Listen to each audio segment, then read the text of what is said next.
सदगुरुदेव की संत समाज की ध्यान मूलम गुरोरमूर्ति पूजा मूलम गुरुपदम मंत्र मूलम गुरोर्वाक्यम मोक्ष मूलम गुरुकृपा। बंदो सत्य कबीर के चरण कमल सिर नाय, जासु ज्ञान दिन कर निकर भ्रमतम देख नसाय। इस आयोजन में उपस्थित यहाँ के आचार्य वर्ग, इलाहाबाद से पधारे हुए पूज्य श्री साहब जी, विभिन्न आश्रमों से पधारे हुए संतोजन, धर्म परमात्मा सज्जनों, माताएं, अभी हम विगत 3 दिनों से संत गुरुजनों के दर्शन, उनके सत्संग का लाभ ले रहे हैं। मैं अपनी बात को रखूं। सदगुरु कबीर साहब की मौलिक रचना सदगुरु बीजक है। सदगुरु कबीर साहब बीजक में बड़ी सुंदर बात बताते हैं। वो कहते हैं भक्ति, कर्म और ज्ञान की 3 विशेषता बताते हैं। भक्ति की वास्तविकता बताते हुए क्या कहते हैं? वो कहते हैं अर्ध खर्द नौ धर्म है, उदय अस्त नौ राज, भक्ति महातम न तुले ईश्वर होने का। आदमी के पास में कितनी भी संपत्ति हो, पूरे पृथ्वी का राज भी मिल जाए, परंतु भक्ति का महत्व बहुत बड़ा है। भक्ति कहते भावना की पवित्रता। जब आदमी के भीतर भावना पवित्र हो जाती है, जो हमारा मन वो भक्ति में बन जाता है, और जब हमारा मन भक्ति में बन जाता है तो वस्तु भी भक्ति रूप हो जाती है। जैसे जब जल में भक्ति आ जाती है, भक्ति का रूप बनता है, तो वो होता है चरणामृत। जब भोजन में भक्ति का रूप आ जाता है तो होता है प्रसाद, और जब आपके घर में भक्ति आ जाती है तो वही बन जाता है मंदिर। और जो समाज है, मानव समाज में जब भक्ति बन जाती तो वही मानव बन जाता देवता। हमारे हृदय की भावना को बदलना ही भक्ति है। जीवन में हम जब भी क्रिया करते हैं, सबसे पहले हृदय से भाव बनते हैं, मस्तिष्क से विचार बनते हैं, इंद्रियों से कर्म होता है, और उन कर्मों का फल शरीर से फिर भोग होता है, जिसका नाम है सुख और दुख। इसलिए हमें भावना को बदलना है। संत जी और कुछ नहीं बदलते। संत महात्मा बताते हैं केवल आदमी अपने हृदय को भाव को बदल दे, भाव बदला तो आदमी का मन बदल जाता, पूरा जीवन बदल जाता। एक उदाहरण देकर के कुछ बात रखूं। एक बार एक महात्मा जी थे, और महात्मा जी एक घोड़ा रखे थे, और उनका घोड़ा पहले बहुत चंचल था, परंतु जब से उन्होंने अपने घोड़े को अपने पास में रखा तो घोड़े को केवल 4 जगह रखते थे। सबसे पहले घोड़े को रखते थे आश्रम में। जब वो आश्रम में रहते तो घोड़ा उनके सामने रहता था, बंधा रहता था। दूसरे नंबर में जब वो गंगा स्नान करने जाते नदी, तो वहां घोड़ा उनके सामने बंधा हुआ रहता था। तीसरे नंबर में महात्मा जी जब मंदिर में प्रार्थना करने जाते तो घोड़ा भी मंदिर में उनके सामने रहता। और चौथे नंबर में जब महात्मा जी कभी कभी साधना करने के लिए शमशान घाट में जाते तो घोड़ा भी साथ में रहता। इसलिए उनका जो घोड़ा था वो सदा हुआ घोड़ा था, और यदि कोई घोड़े को ले भी जाए तो घोड़ा वो 3 जगहों में से कहीं भी आ जाता था। कभी मंदिर में आ जाता था, कभी शमशान में आ जाता था, कभी गंगा स्नान में नदी में आ जाता था। इसी प्रकार से उनका घोड़ा सदा हुआ। इसी प्रकार से जो हमारा मन है, जब हमारे भीतर भक्ति बन आती है तो हमारा मन बन जाता है। और जब मन बन जाता है तो आदमी फिर भटकता नहीं। ये मन हमारा चंचल है, भटकता। भी मन के विषय में चर्चा हो रही थी।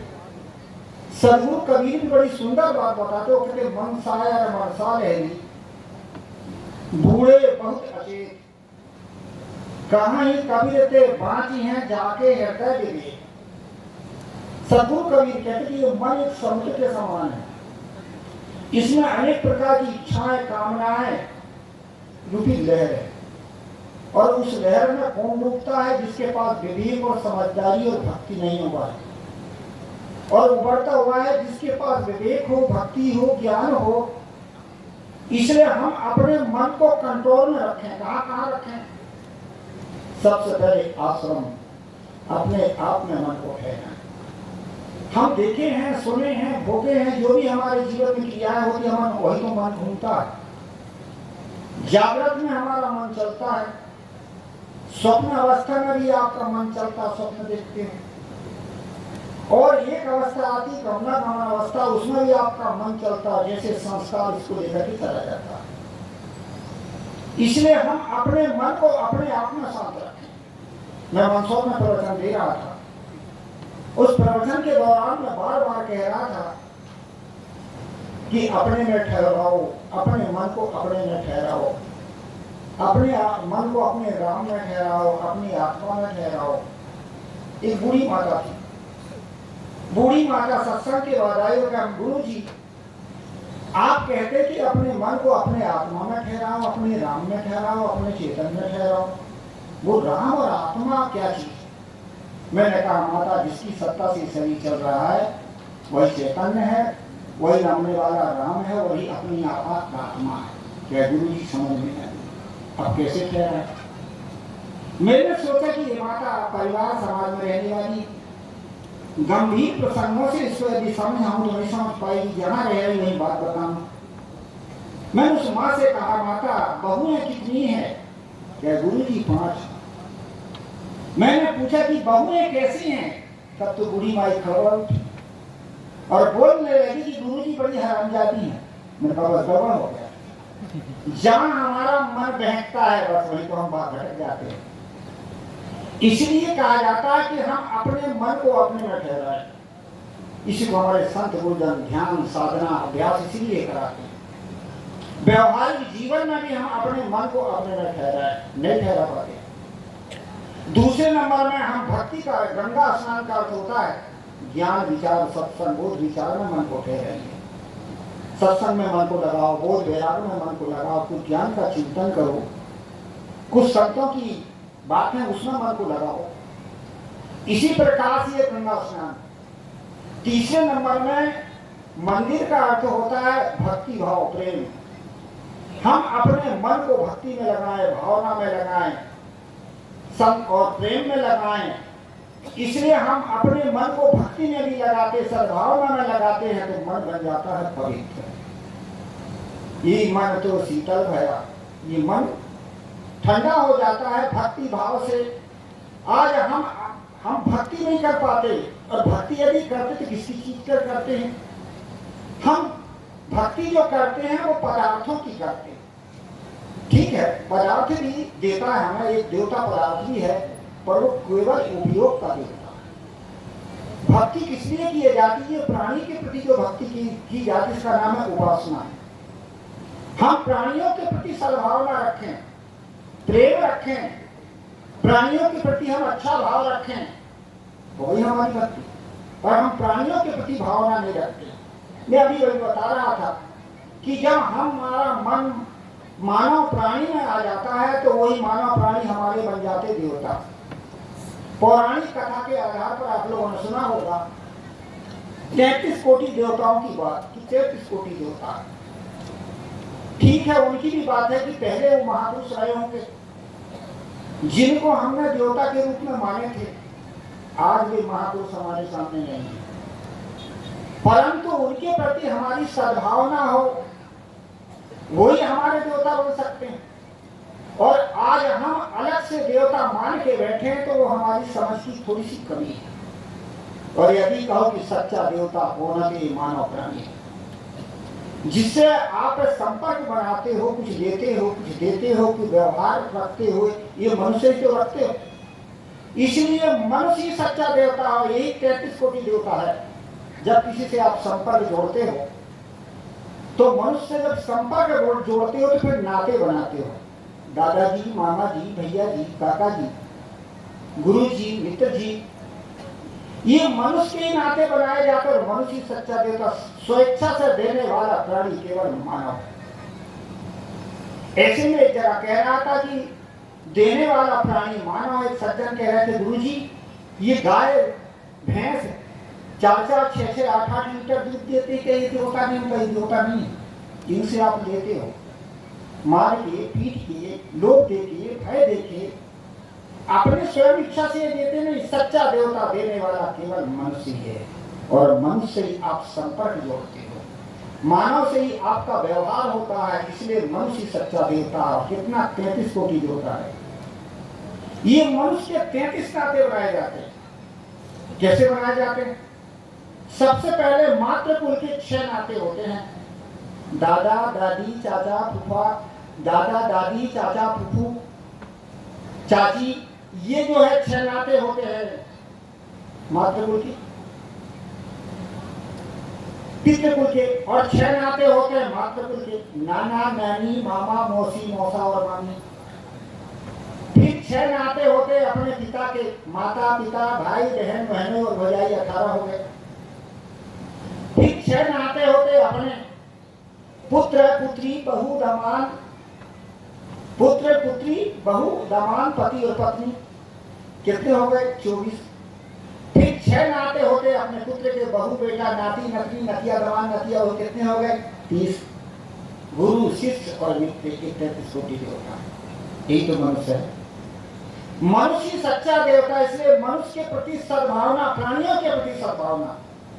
मैं तो कभी कभी कहा करता हूँ, जितने प्राणी हैं वो सब देवता ही रूप हैं, और उनके प्रति आप सद्भावना रखिए। जो प्राणी छोटे हैं, आपसे छोटे, उन पर दया रखो, बरोबरीदार है, उन पर प्रेम का व्यवहार करो, बड़े महापुरुष हैं, उनके प्रति श्रद्धा भाव रखो। इसी का नाम है भक्ति।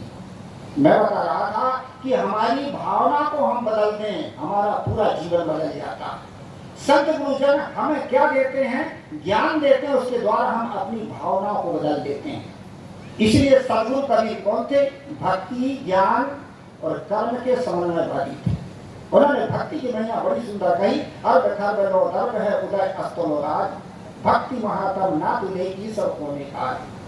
ज्ञान की बड़ी सुंदर बात बताते हो। क्या कहते? तोलो तारा जगमगे, ज्योलो उगे न सूर्य, त्योलो जीव कर्म बस डोले, ज्योलो ज्ञान न पूरे।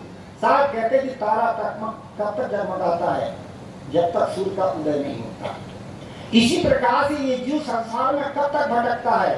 जब तक कर्म करता है, शुभाशुभ कर्म करके शरीर धारण करता है, शरीर धारण करके उन कर्मों का भोग भोगता है। जब उसे वास्तविक ज्ञान हो जाए अपने आत्म तत्व का, चेतन तत्व, अविनाशी तत्व, देह भाव जहां रहती है वहीं हम स्वार्थ भाव से कर्म करते नहीं फंसते हैं। जब आत्मभाव हो जाते हैं तो हम गलत कर्म नहीं करते, फिर हम अच्छा काम करते हैं। इसलिए कहा जाता है जब ज्ञान बोध हो जाए तो आदमी भटकता नहीं। वास्तविकता को समझना ही ज्ञान है, वास्तविकता को नहीं समझते इसलिए बाहर भटकते, बाहर खोजते हैं। सामने बड़ी सुंदर बात बताई, जे खोजत कल्पो गया घटी माही सुमूल, और बाढ़ी गर्भ गुमानते ताते पर गई। हम बाहर खोजते। सदगुरु कबीर तो बड़ी सुंदर बात बताते, वो अध्यात्म को बाहर नहीं बताते। वो कहते सो तेरे घट माही विराजे परम पुरुष अविनाशी। इसे सदगुरु कबीर साहब ज्ञान की भी विशेषता बताते हैं। तीसरे नंबर में सदगुरु कबीर कर्म को भी कहते हैं। क्या कहते हैं?